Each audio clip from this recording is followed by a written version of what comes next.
I would like to know your impressions about the current state of human rights in Azerbaijan. Well, it's well known that in Azerbaijan the human rights situation is very, very bad, and it is very well known also here in the Council of Europe. So one would have hoped that the situation could gradually improve. We don't see that, and we are particularly concerned and alarmed about the situation with political prisoners. But the whole society, not only the political prisoners, are suffering under this regime. And you, as a media representative, I'm sure also you can be able to tell about the pressures that the media representatives and the media outlets are under in Azerbaijan.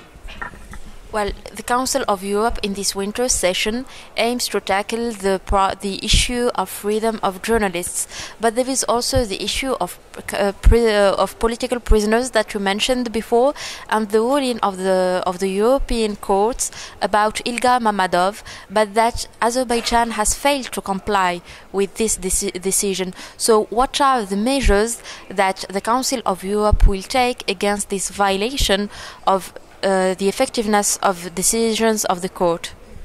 Well, there are on several levels.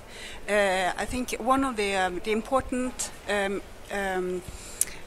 measures that is underway now, has been underway for a while, has been through Torbjörn Jagland, the Secretary General, the Article 52 process, and the follow-up on that. We hope that this is making the pressure on the government higher. Every time the Committee of Ministers are meeting, Ilgar Mammadov's case is on the agenda. It's the only item on the agenda that is never taken off, so it will be brought up every time. And then we have again the Parliamentary Assembly, which should be really on the task, not only the Ilgar Mammadov case, but the whole complex of political prisoners in Azerbaijan.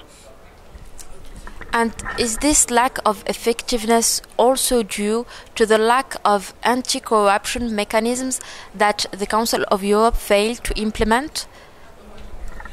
Corruption has become a big problem. It has been a problem for a long time. I don't think Azerbaijan invented corruption in the Council of Europe Parliamentary Assembly, but I really think they have made this a huge problem, and now there is no way of denying it, because you have one particular case in Italy going on now, and I'm very, very pleased to see that many national delegations of the Council of Europe are now, or the Parliamentary Assembly, are now taking this very seriously. We have also brought this up with the Secretary General today and asking him to take this seriously and do whatever he can within his powers to influence both the work, anti-corruption work, and to underline how important it is to save the Council of Europe from corruption. Now it's time for an independent investigation of the complex of corruption and eventually into individual cases, because there is a set of rules of the Council of Europe. There is a set of rules that they had to adhere to, which is not being implemented efficiently because they can be voted down by a majority. So both an investigation of what is going on is in its place, and also it is in its place to look into measures that can be taken against those who are violating the rules.